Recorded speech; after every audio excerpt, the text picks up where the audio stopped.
Start. Hello students, this is Anuna Chatterjee. I am the Assistant Professor of English in Balurghat College. Hello everyone, I'm Nisharga Bhattacharjee. I'm a research scholar from the English and Foreign Languages University, Hyderabad. Today, what we are going to do in this video is discuss the West Bengal set paper 2 of English, so that all of you might be benefited from this video. I hope that the students who are seeing this, or the um, set aspirants who are watching this video, might comment in the comment section about this tentative answer key that we are providing here. Actually, this is more of a discussion about the question paper rather than a formal answer key that we are providing here, right? So in this particular video, we are going to discuss the questions. Actually, this video is going to be shown in two parts. Actually, we are going to record again, because in one huge video, the entire question paper might not be solved in just one video. So what we will do is we will divide it into two parts, like 50 questions today and the 50 questions for the next day, in order to make it more convenient for both us and you. Okay. So I hope all of you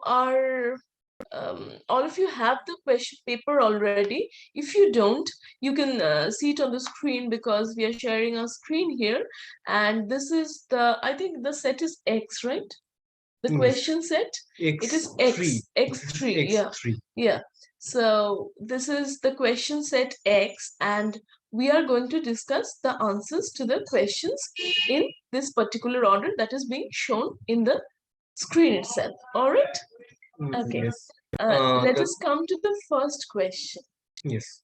The first question is, the imaginary child occupies an important place in, the options are A, the hairy ape, B, an American dream, C, who's afraid of Virginia Woolf, and D, long day's journey into night. Now, the answer for this particular question is C, who's afraid of Virginia Woolf, which is a play, an absurdist play for that matter, by Edward Albee. Who's afraid of Virginia Woolf? So the answer is C. Now, this title comes from the rewriting of the words of that particular children's song, Who's Afraid of the Big Bad Wolf? Okay, so it comes up as a joke at Martha's father's party, and the song is significant because it ties together themes of childhood, parenthood, reality versus fantasy, and career success.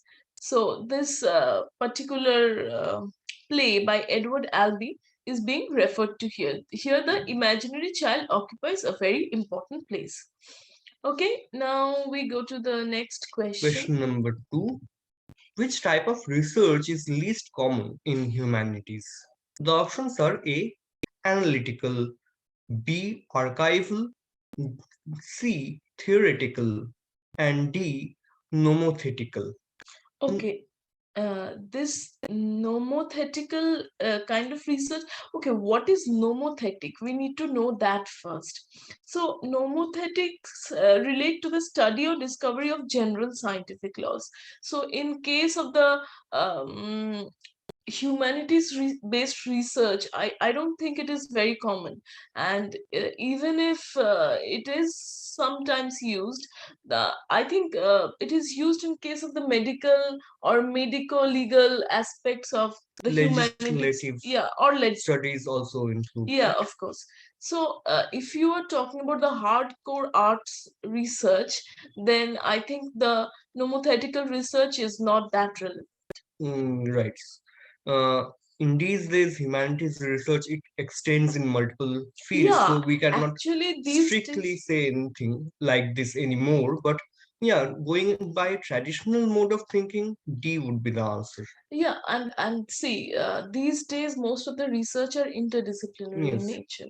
So absolutely. so we cannot pinpoint as to what research methodology will be strictly used, or we can't, put them into a tight, watertight compartments Yes, like that. We absolutely. can't compartmentalize anything these days, Mhm. especially research. So And uh, and humanities, humanities, especially. of course, because nowadays humanities extends to all kinds of disciplines. Mhm. So I think if we, as Sir said, that stick to a traditional sense of the term, then nomothetical might be the answer. Mm. So uh, let me mention here that not all the answers that we have discussed actually. We are making this video to share with you our thoughts, but this might not be what the commission thinks. So all of you and us must wait for the official answer key provided by the WBCSC in order to be 100% sure about the accuracy of the answers. The answers that we haven't been able to be quite sure of, we shall also mention that today. And all of you are requested to share your point of view or your answer that you would think that might be correct in the comment section. Also, you could mention the explanation if you don't agree with us. If you agree with us, comment, like, and share this video for the friends who are also in need of a kind of guidance for this particular exams. And I should mention that from our very vast experience, that West Bengal's set is often very, very difficult. It is one of the most difficult state level exams. And it is sometimes it could be even more difficult than the net exam itself. Especially I'm talking about the English subject, because in case of net, if you have the help of Google, you might be able to solve the entire question paper. But in case of the set question paper that we see before us, Google might not be able to help in all the questions. So what we are doing here, we are looking for explanations, finding new avenues of thoughts and theoretical approaches in order to uh, get to the bottom of these questions. Okay, so please comment if you have anything to say regarding this, and if you do not agree with us, of course you should comment and let us know, so that we might also be able to share your point of view. Yes, Okay. the larger purpose of this video is to basically make you familiarize you with the entire question pattern, the process of the examination, so that in the future you are quite able to perform well in state examination and uh, other similar examinations as well. So anyway, let us move on with the questions. Question number 3. Uh, which of these theoretical approaches originated in India? The options are A. Race studies, B. Ethnicity studies, C. Subaltern studies, and D. Ecofeminist studies. In case of race studies, I might comment that it is now often known as critical race Mm-hmm. studies and not race studies. Okay, so the rest of them are quite familiar. So those of you who have completed your master's degree might uh, be familiar with all the four options. So all of you know that the answer is C, subaltern studies, because we all know Ronajit Guha, and the subaltern studies emerged around 1982 as a series of journal articles published by OUP, that is Oxford University Press in India. So, a group of Indian scholars trained in the West wanted to reclaim their history.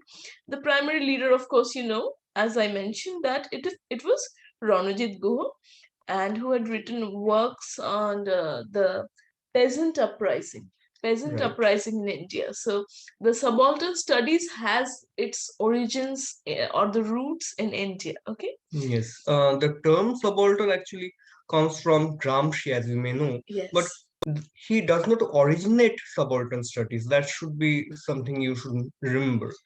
Just because he gave the term, that doesn't mean he studies the subalterns in this particular manner, is it as it comes to be known in the modern sense of the term that we have with Ranjit Guha. Yeah, so let's move on to question number 4. The following quotation is from the prologue of a play. Pray, would you know the reason why I am crying? The comic muse, long sick, is now a dying, and if she goes, my tears will never stop. Which play is this? A. Sheridan's The Rivals. B. Congreve's Love for Love. C. Etheridge's The Man of Moon. And D. Goldsmith's She Stoops to Conquer. As you may notice, all the plays are from the genre of comedy of manners. The answer here is D. She Stoops to Conquer, right? right. Goldsmith's She Stoops to Conquer. Now you see, the prologue is attributed to David Garrick, Esquire, a popular actor of his day. The basic premise of the prologue is that the comic arts are gradually passing away, and that Dr. Goldsmith might prove the doctor, and she Mhm. stoops to conquer the medicine that will seize its death. Okay, so this is not only just a prologue to a very popular play of the day, but it is also a commentary, uh, a sort of critical commentary on the art of comedy itself, right?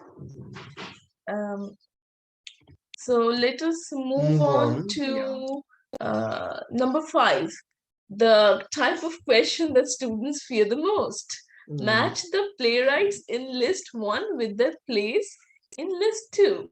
Okay, so this one is, I think it's pretty simple, not very difficult one. But what I must suggest for all the students who are watching this video and the aspirants who want to crack this type of competitive exams, I must mention that you must not be confused by the array of answers that options that are provided in the bottom of the question. Okay, so the list 1 and list 2 you watch.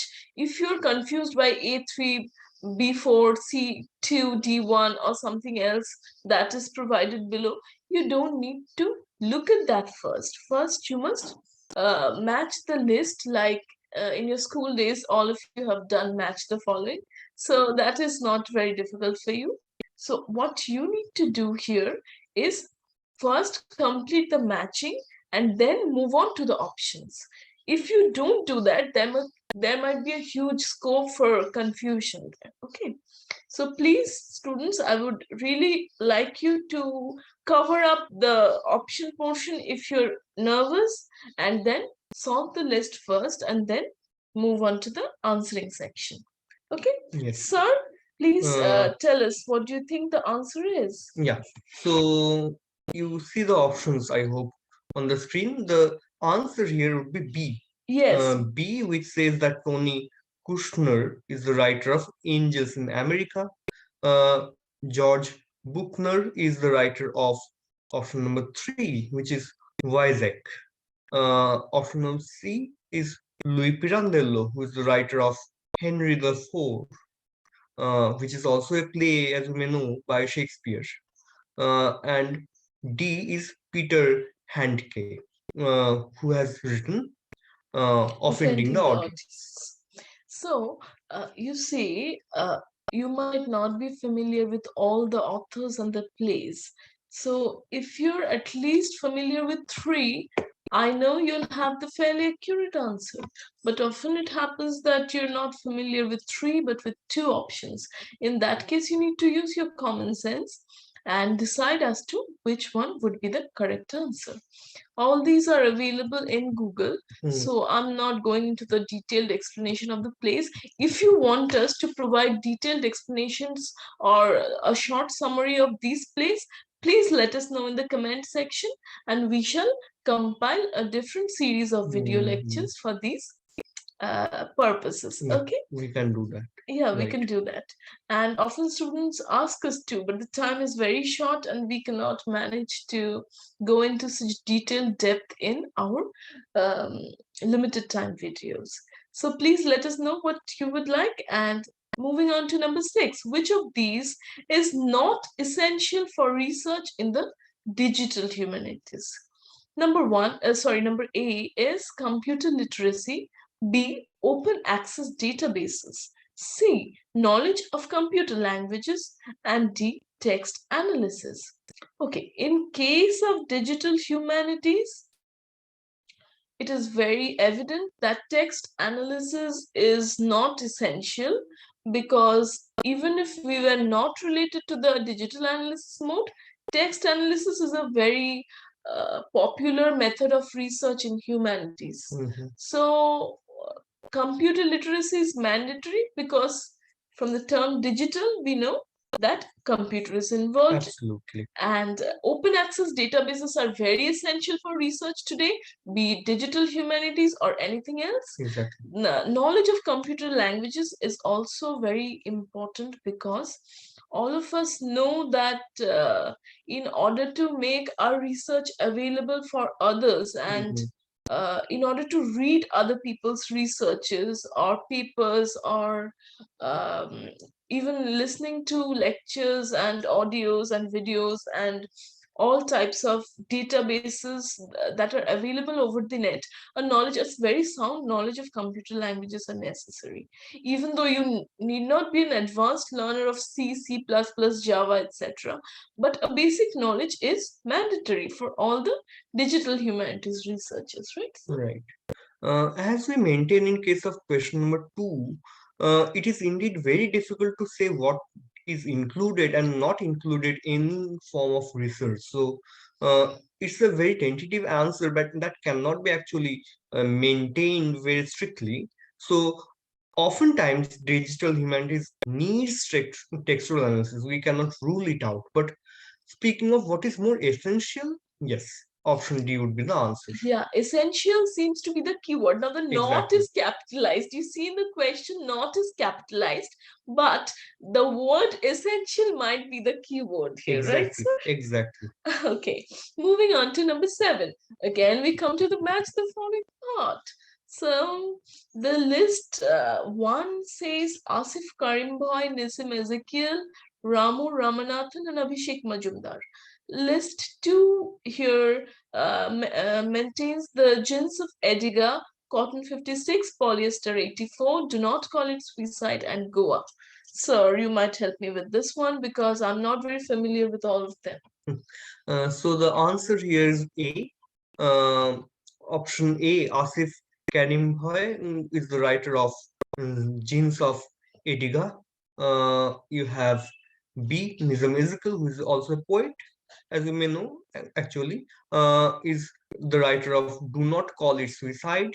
Option number 3, Ramu Ramanathan is the writer of Cotton 56 and Polyester 84.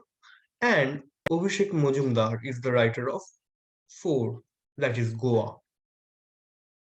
So once again, plays that we can go into detail in maybe a separate video, that if you think that would be very helpful. I think that would really be helpful for the students, Yes. because, as we know, Nisim Ezekiel, when we go to the syllabus of the master's degree, we see that only his poems are included, not Exactly. his plays. So, see here what Sir has been maintaining for years now. I will repeat to you in this video, that is the lesser known works of the most famous writers. Exactly. So, we all know the name of Asif Karimboy, Nisim Ezekiel, Ramu Ramanathan, and Abhishek Majumdar. But these are the, I think, the lesser known plays of these works, Exactly. especially Absolutely. of Nisim Ezekiel, Mhm. because I am not very familiar with the Indian plays.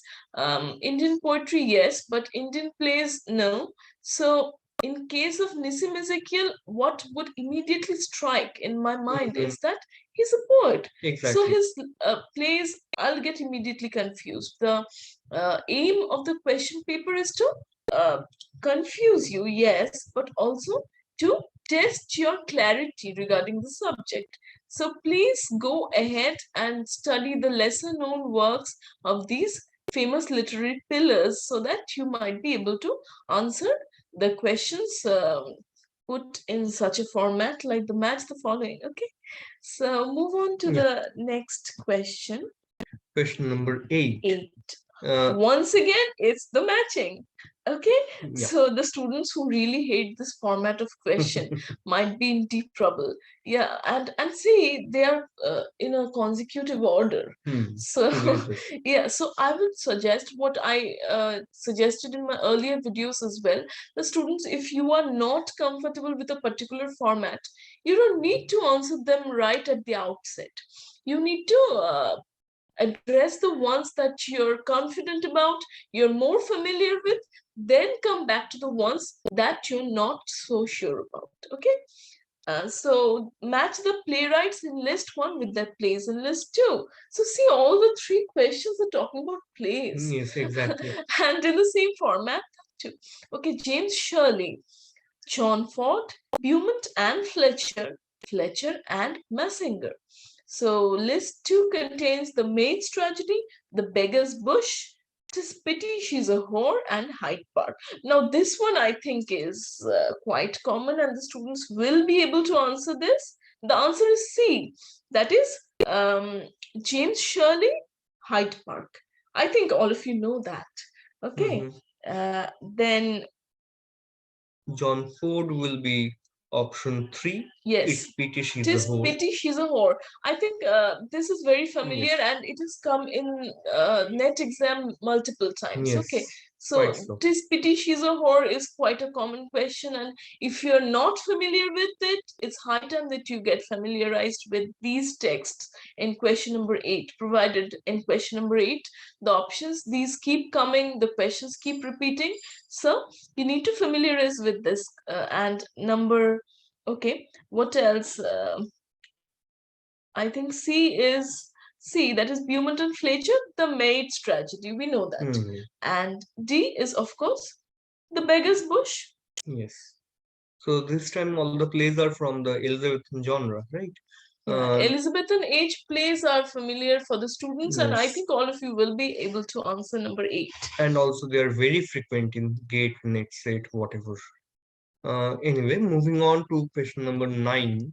Bog bodies serve as imagery in the poems of, we have 4 options: W.B. Yeats, H.T. Coleridge, which is Samuel Taylor Coleridge, Dylan Thomas, and Seamus Heaney. Those of you who have completed your master's degree need not be asked again, because we all know that bog body served as imagery in the poems of Seamus Heaney, and he's a Nobel laureate, so his poems are pretty well known. They're in the syllabus, and the bog poems are very, very famous, and it comes in many of the net exams and set exams, multiple set exams of different states. So you all know Seamus Heaney and his famous bog bodies. Okay, Bogman, the Toland Man, the Bog Queen. Okay, all of you know, and if you're still not familiar with it, I would suggest that you go through the poems of Seamus Heaney today itself. If not the texts, then at least a detailed summary of his famous poems. Okay, that doesn't mean, okay, I don't mean that Seamus Heaney is popular for only his bog poems. His other poems, which might be in the collection Death of a Naturalist, Death of a Naturalist, and others as well. Station Island is a collection that has appeared. Most of the bog poems are, for that matter, in the collection Not, but not all of them. You even get some of the bog poems much later in his career, for example, in Electric Lights. So you have to basically cover every work by Seamus Heaney. No, I would suggest here for the students is that they go for that. I don't exactly remember. There's an Oxford collection, I think, regarding the modern poets. Not only Seamus Heaney, but Philip Larkin. Is it the Oxford collection? I'm not very sure. Oxford collection, yes, quite so. Yeah, the modern poets, I think from 1920 to 1940. I'm not sure. Okay, but you could go through the modern poetry collection in order to know that which of his poems, Shimasini's for example, has been canonized and made into representative sort of poems, and at least go through the text from there. Okay, and you have your Wikipedia, and you can open it and go through the names of all his collections in order to familiarize yourself better with Shimasini and his works. Okay, moving on to number 10. Moving on to question number 10. The epigraph of TSL is the love song of J. Alfred Prufrock. Now, all of them do this poem in their graduation itself. Yes. So even though this particular phrase, particular lines might look very intimidating, it is not so. The answer, I'm not reading the question. Okay, so it's option A, I think, sir. It's option A. If I thought that my reply were given to somebody who may someday return to this world. Okay. Now, this option is somewhat controversial, as you may realize, because here the speaker, who is basically Guido di Montefeltro, is a soul in hell, and he's speaking to Dante. I'm sorry, yeah, Dante, who is supposed to return back to the world. Now, the translation hence should mean the world, because he's basically mistaken that Dante will not return, whereas he will return. Now the fact is the translation should read not this world, which would mean actually hell, but the world. Yes. So option A and option B comes pretty close with this world and return to hell. Okay. So, but it does not mean return to hell. It means return to the mortal earth. yes. So we will go with option A here, and we shall wait and see what the commission has to say about Exactly. this. Exactly. So it's a bit of a controversy regarding translation of the lines. It might be C, to my country, which would also imply my world, the world. But we cannot say for sure, but it should be A if we go by the strict translation of the lines. Option D is not feasible because the No. priest isn't mentioned No. here. So option D is ruled out. Option C might be a distinct possibility, Yes, but we are not very sure. if it's about the return to the living world. Yes, and option B is of course out of the question because hell is clearly mentioned here. Yes. And option A is what we go with because we think it is a line by line translation. Yes, Okay. quite so. Let us move on to question number 11. William Wordsworth contested the view that the language of the age is never the language of poetry. We all know this. Who was the poet who had expressed this view? So, from where did he exactly borrow the idea from? I think it was from Thomas Gray. Thomas Gray, right. Yeah, because this particular idea was very popular in the pre-romantic era. I think the Augustan era. the transitional poets all maintained this, even though they did not expressly say these lines. But William Wordsworth was the one who actually, I think, wrote about this. Yes. And also spoke about this in several of his yes, it's basically for the most part mentioned in the preface to Lyrical Ballads. Yes. That's where the question comes from. Yeah, and Wordsworth is highly criticized for not sticking to his own policy. yes, especially Coleridge is the one who points that out in Biography Literaria. Yeah, exactly. So the language of poetry, what it should be, is a very much thought about topic, a very hot topic in the Romantic period. Okay. Yes, and it's not something that is resolved till date. Till date, we don't know what the language of poetry should be. Okay, I think this has been haunting. This question has been haunting poets since since Caedmon. yes. Okay, now just think of Caedmon. He was literally an uneducated shepherd, and he has this dream where this angel comes to him, and then he's suddenly a poet. Okay, and we think of Rishi Balmiki. Okay, he was Doshu Ratnakar, and then he suddenly had this divine stroke, after which he becomes a poet. Okay. Yes, He's indeed, the changed. examples you give, they justify Wordsworth's theory that the language of the rustic should be the language of poetry, Caedmon or Valmiki. Indeed, Yeah, that's but quite an observation. yeah, I would like to think that.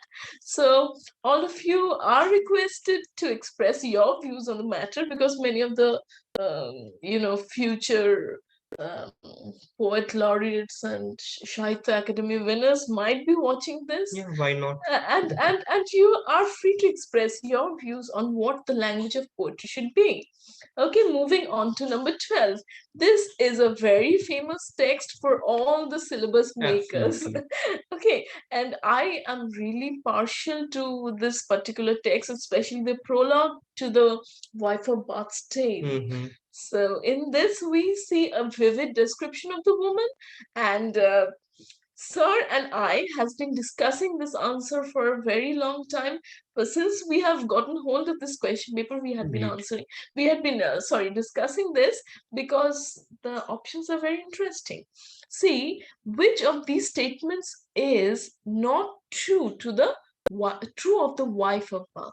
Option A says her face was bold, fair, and red. We know that this is true because Chaucer vividly expresses that. Option B, she had 5 husbands. Well, this is the first criteria that wife of Bath is famous for. So option A and B can be ruled out very easily. Now we come to the other two. She has traveled to Rome and Athens and she knew the art of dancing. So when we read this in the first glance, we knew he was a very, she was a very, avid pilgrim. I mean, she used to go places, and so she has traveled to Rome and Athens might seem to be true about her. And when we move on to option D, that she knew the art of dancing, we might think that no, even though dancing is mentioned in her tale, in her prologue, nothing very prominent was mentioned about dancing. Quite so. But I must mention that we think that the answer is C, that she had traveled to Rome and Athens, because we know that she's traveling to Canterbury now. She's presently staying at the Tabard Inn, but she's going to the tomb of the Archbishop of Canterbury, right? Yes. And Thomas Becket. Thomas Becket, yeah, from T.S. Eliot's Murder in the Cathedral. Exactly. You're familiar with that. And she has also traveled to Jerusalem, which she mentions several times during her prologue. And Rome and Athens is not mentioned anywhere. So we will go with option C. And if you want to know what's wrong with option D, she knew the art of dancing. Yes, we don't know about her being a skilled dancer, but the old art of dancing is often referred to the sexual activities. Sexual activities is often mentioned as the old art of dancing, and that is mentioned in the prologue itself. So we rule out option D and go with option C in case of this question number 12.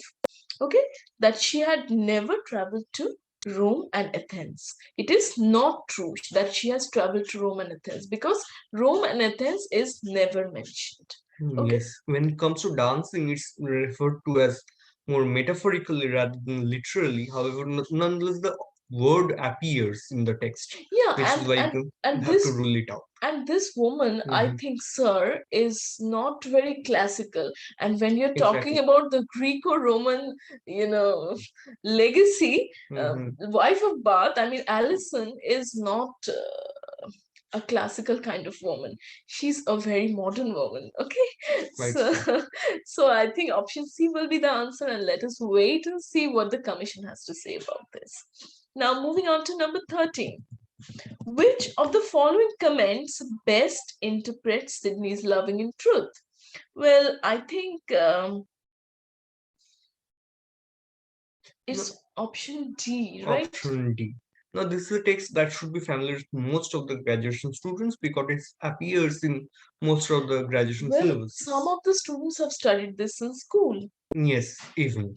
So the option D, and you may realize, Mariolatry is You all know that that it is is the not worship of Virgin Mary, right? exactly. Mariolatry. Yeah. So I think this loving in truth, refers to Virgin Mary a lot of times. It does not.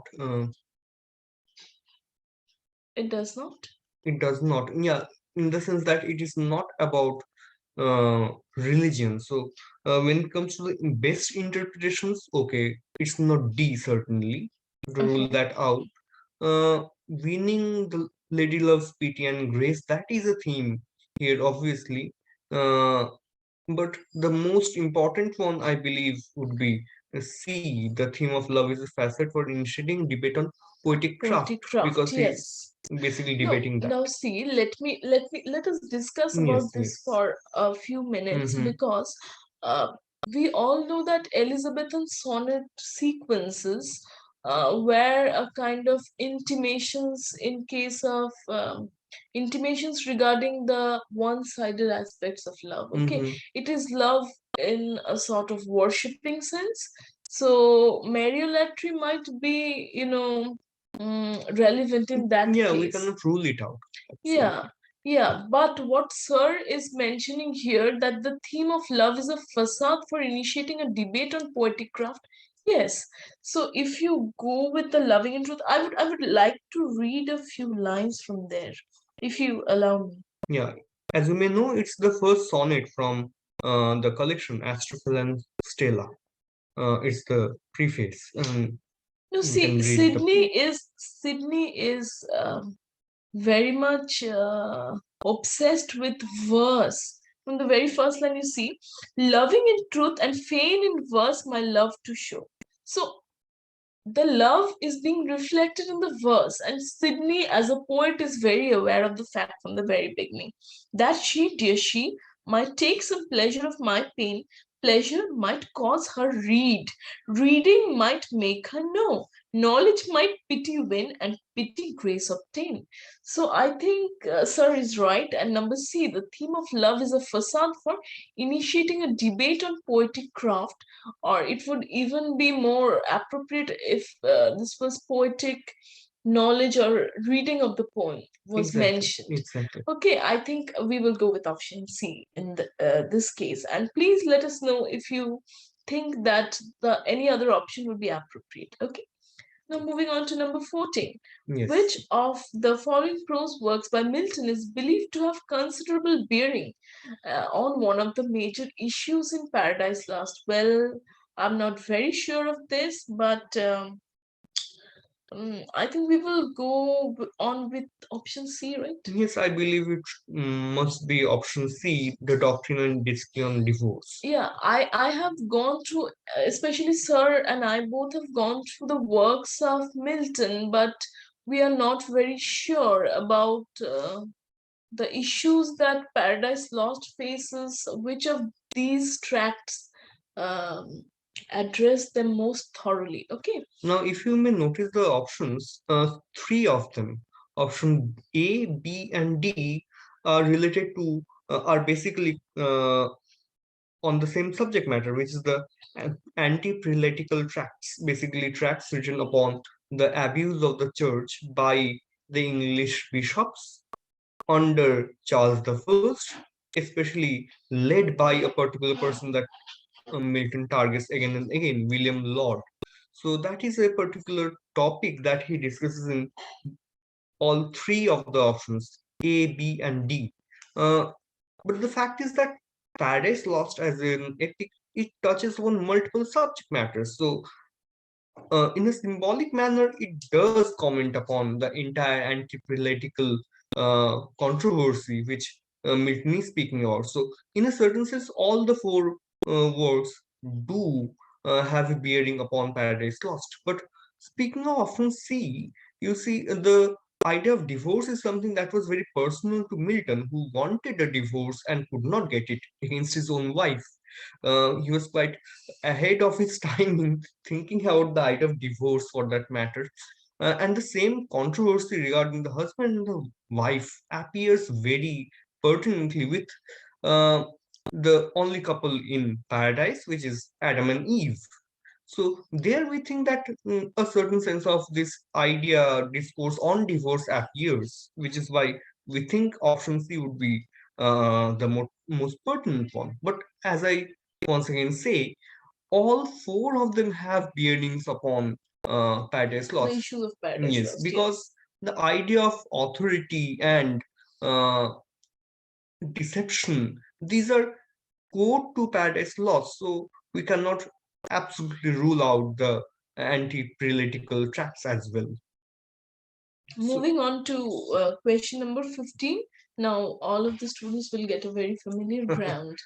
Okay, all of yes. you are very familiar with the metaphysical poets and their works. Mhm. And here, when you come and read, you get very common Options. options. Yes, Right. the ecstasy, the pulley, to his coy mistress, the good moral. All of you know all the four texts. I'm sure all of you are very familiar. Uh, in the list too, number one, yet let him keep the rest, but keep them with repining restlessness. Let him be rich and weary, that at least, if goodness lead him not, yet weariness may toss him to my breast. Number two, when love with one another so interanimates two souls, that abler soul which thence doth follow defects of loneliness controls. Number three, we know my face in thine eyes, thine in mine appears, and time plain hearts too in faces rest. And number four, my vegetable love should grow vaster than empires and most love, and 100 years should go to praise thine eyes and on thy forehead gaze. Option three and four we know are respectively from the good morrow and to his coy mistress. The two is very easy to figure out even if you were not familiar Exactly. with the text. So we go with option B, sir. Yes, absolutely. We go with option B. Okay, now move on to question number 16. Given below is a statement followed by two inferences. Now see, this is the another form of the assertion and reason questions that I had already mentioned and discussed in quite a bit of detail in my previous lecture. Sir Exactly. wasn't with Sir wasn't there A with part me. of it, yeah. Yeah, he wasn't a part of it. But today I think we will discuss this question and Sir might throw light upon how to solve these questions without being, very worried or afraid of what might able to, what might be the correct answer. Okay, so post-humanism challenges the view that man is at the center of creation and contends that human beings share space with environmental forces, plants, animals, and even machines. So the two inferences are option one, post-humanism envisages a non-anthropocentric universe. Number two, post-humanism equates human beings with plants, animals, and robots. Now, I think, sir, please correct me if I'm wrong. I think both the inferences here are um, wrong, I think. Yeah, it's a bit of controversial answer because how do you interpret post-humanism? That's a problem, as ma'am says, it can be deep, but also, ma'am, we have been discussing, and ma'am also says the fact that it Okay. can also be what you were Yeah, saying. a non-anthropocentric universe might be likely. Mm-hmm. Okay, so it might either be A or D. Yeah, option one might be correct. The inference one, post-humanism envisages a non-anthropocentric universe. Yeah, because they are considering all kinds of life forms, not only the life forms, even machines are mentioned here. Okay, environmental forces. So option one might, I mean, the Yeah, inference one might resound as because true. it's problematic how you interpret non-anthropocentric. If non-anthropocentric means without human beings, that would obviously not be the answer. But non-anthropocentric can also mean including human beings, but not. Anthropocentric means so the human beings are in the center. Yes. When we are talking about non-anthropocentric, they might be in the periphery. Exactly. But it does not say that they will not be present at all. Exactly. So for that purpose, I think option A might be correct. Exactly. Option A might be the correct option. Certainly, humans are not equated with plants, animals, and robots. Inference 2 is completely wrong. Absolutely. Yeah, we are not equated with plants, animals, and robots from the perspective of post-humanism. No. Yeah. Okay. Moving on to question number 17, which is a modernist question basically. Which of the following poets did not write about the Second World War? Yeah, this is quite easy to answer. It's Sidney Case, right? Yes. Yeah, it's option number C, Sidney Case. If you want to know more about Sidney Case, then you'll need to Google the name and read about her works from Wikipedia. Yeah.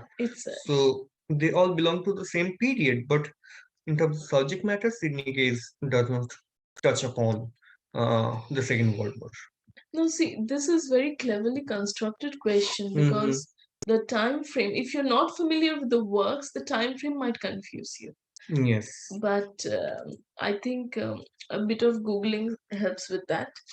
But once again, who touches upon the war and who does not? If we may remember Jane Austen, can we say that she does not mention Napoleon? We see references to the soldiers and everything, right? So you cannot absolutely say that the World War does not appear. Yeah, like Wickham comes and no, not the World War. It was the war. I'm sorry, Napoleonic War. Napoleonic Wars. Yes, because Wickham comes here and the Bennett sisters meet Wickham and his party. So the war is quite well referred to. Yes. So we cannot say that Jane Austen does not refer to the World War. I mean the Napoleonic War. And so this following points did not write about the Second World War. I will amend my answer to that Sidney Case does not explicitly mention the Second World War. Exactly. That's the best we can do here, right? So explicitly, Sidney Case does not mention the Second World War. Okay, now moving on to question number 18. And we need to be a bit quick because we have a time constraint. Okay.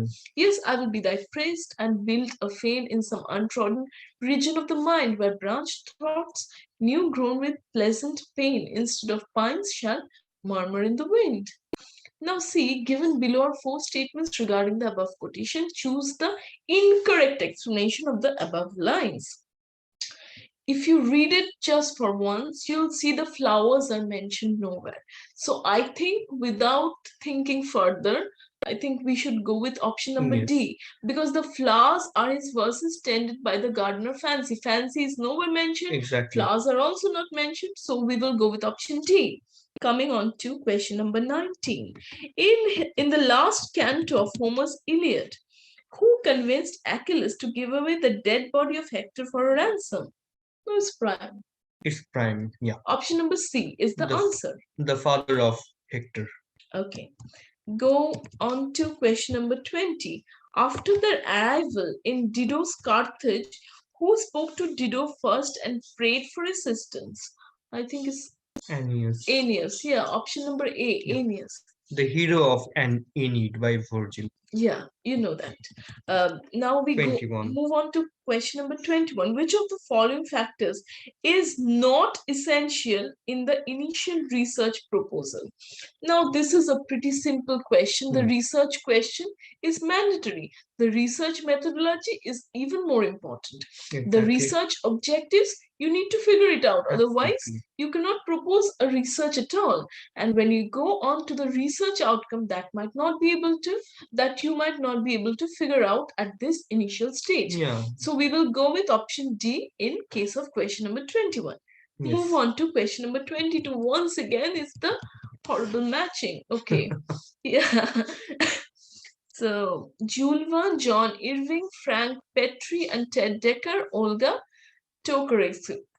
House, the cider house rules, house of the day, house of the night, and stream house. Well, they're obsessed with house. Houses. Here. Okay. The answer is C.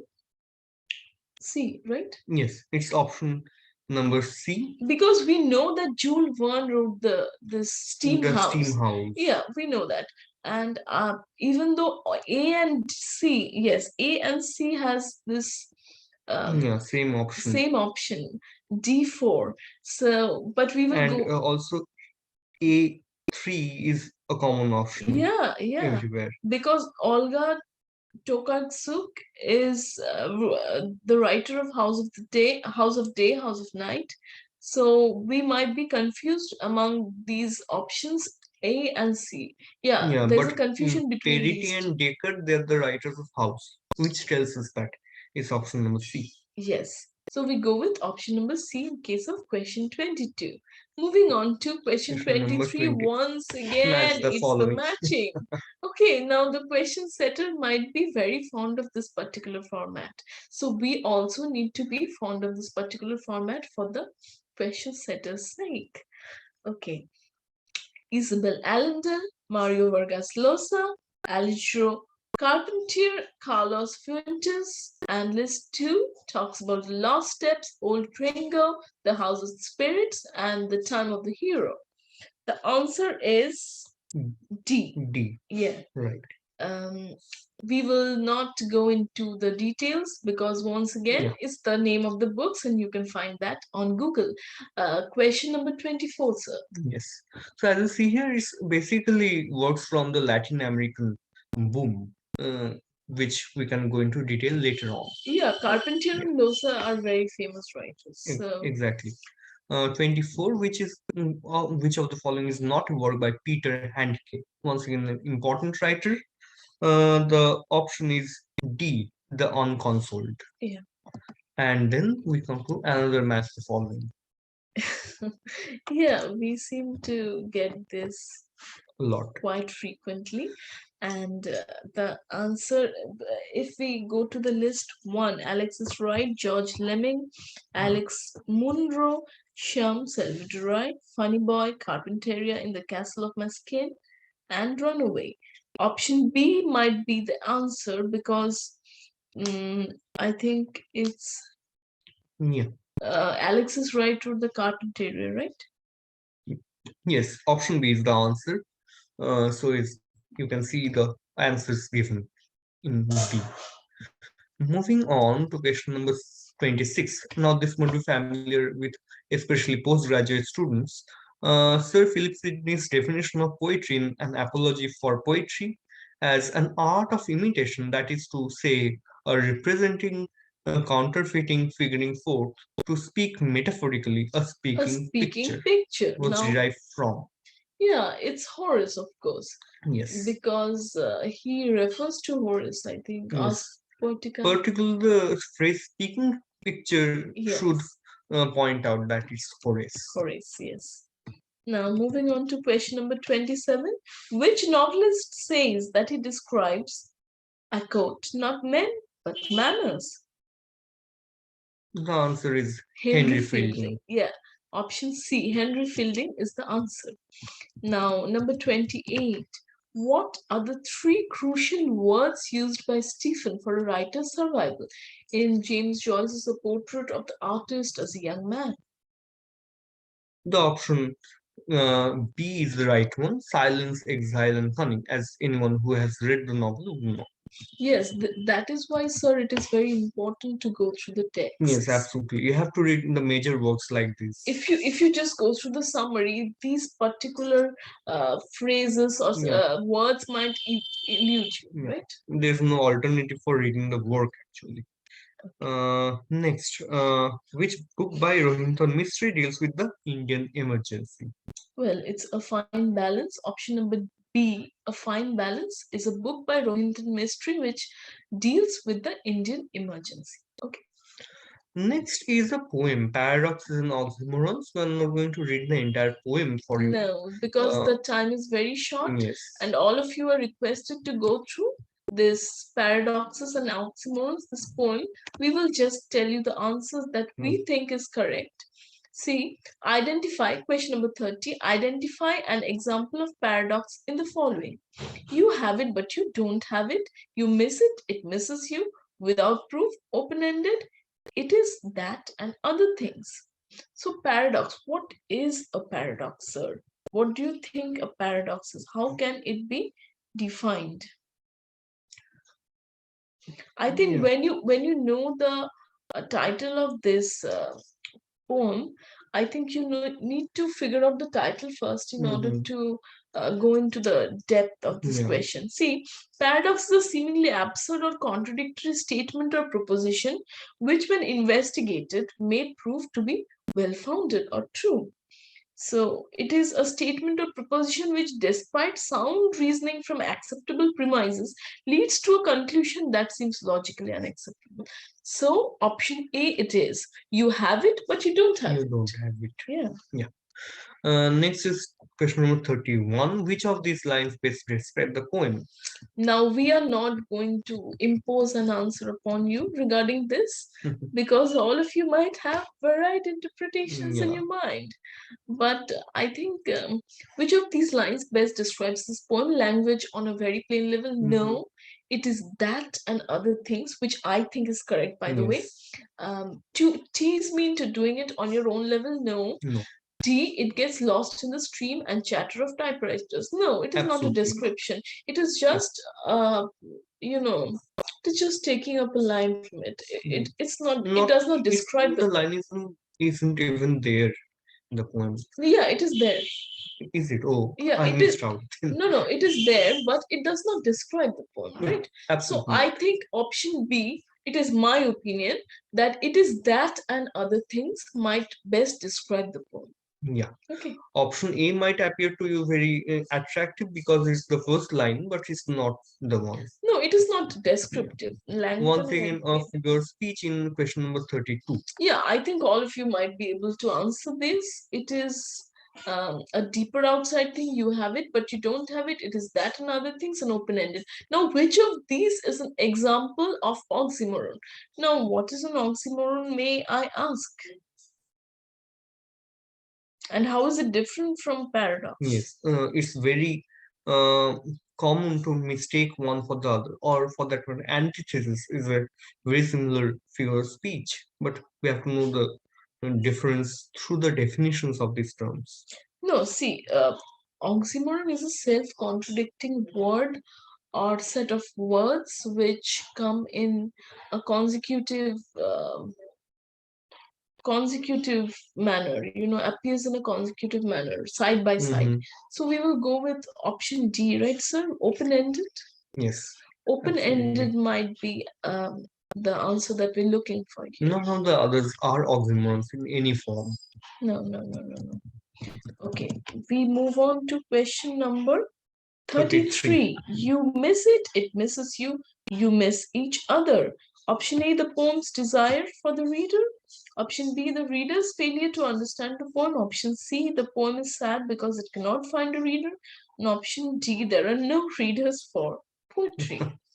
So we will go with option B, sir, the reader's failure to understand the poem. Yes. Because you miss it, it misses you. You miss each other. Let's come to another match the following, which is question number 34. Yes.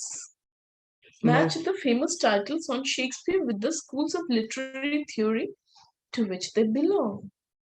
Now, this is a rather controversial question, but the answer we believe would be A. Yes. I would request all of you to go through this Shakespeare or contemporary political Shakespeare, the Shakespearean Tempest, and reading Shakespeare historically, at least with the detailed summary of these particular titles should be read, because all of these comes very frequently in NET, SET and other exams. Yes, and all of them are indeed very important works on Shakespeare. We cannot miss them out.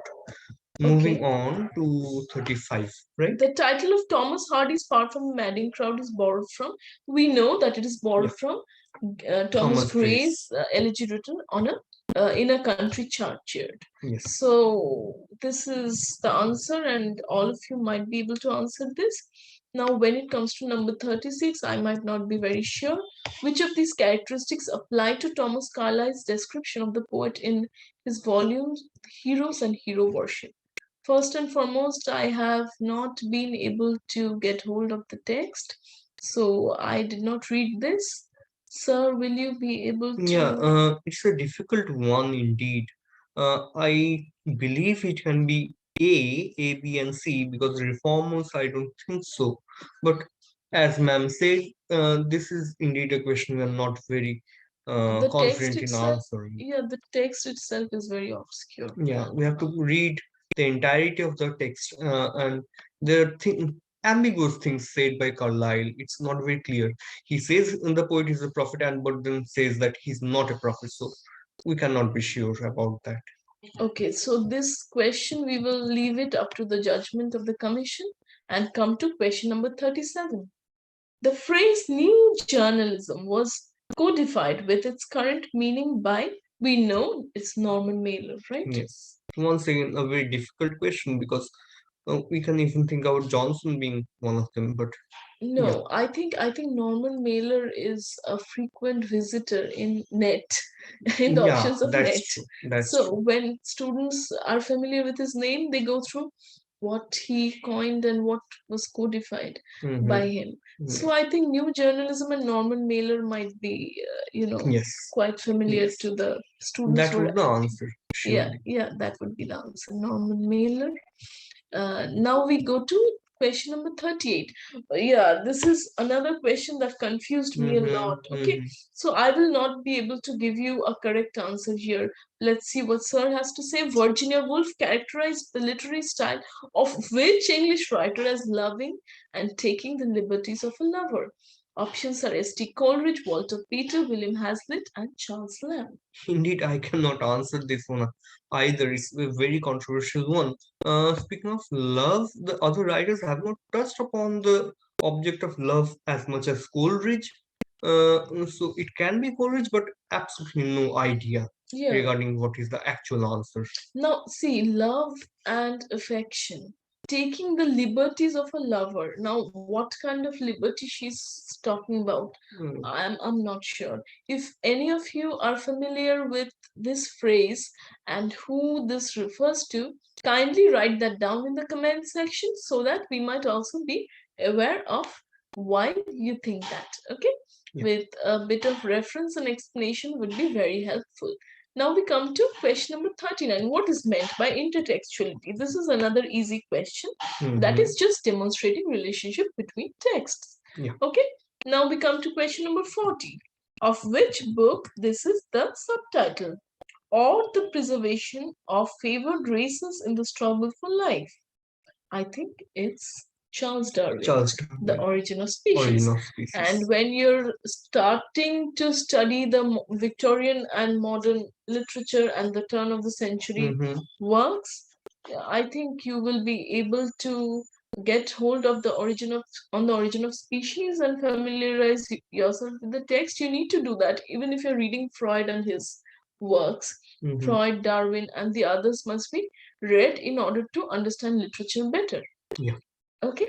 So it's got a very long subtitle actually. It's only part of the subtitle that's Yeah, provided yeah, here. that's what I was thinking, that this is not the entire subtitle. Exactly. It's very long one, but the struggle for life, yes, on the origin of species. Who wrote India Wins Freedom? Question number 41. Mahatma Gandhi, Jawaharlal Nehru, Sardar Vallabhbhai Patel, and Maulana Abdul Kalam Azad. I think we will go with option D. Yes. One should know that it's option D. Yeah, it's Maulana Abdul Kalam Azad. Now, once again, a question that I'm not very sure about because it's a very ambiguous passage that I won't read out because we're short on time. But the answer here, I believe, can be automatic Automatic, writing in right? the sense that you may see the first line says written with attention to literary style. Automatic writing is precisely the form of writing that does not pay attention, that it is automatic, unconscious. In It that is sense, definitely no. We will go by elimination method here, Yeah. sir. It is not a personal essay. It is not food writing by any means. Descriptive writing, I don't think so. Yeah. I think we should go with automatic writing. All four are non-fictional forms of writing, but automatic writing. Yeah. Number 43, again a small passage. Now, this is a small passage by, It's on Rabindranath Tagore. yeah, Count Herman, I think. Count Herman Kessling's Travel Diary of Philosopher. Tagore made an important observation on travel writing. Men should not merely realize the fact of differences. Traveling reaches its best truth when through it we extend our spiritual ownership in return for our gift of sympathy. Now, I think the answer might be Tagore means feeling close to the people of the country to which we travel because we appreciate and understand them. Yes. Spiritual ownership, that is. Exactly.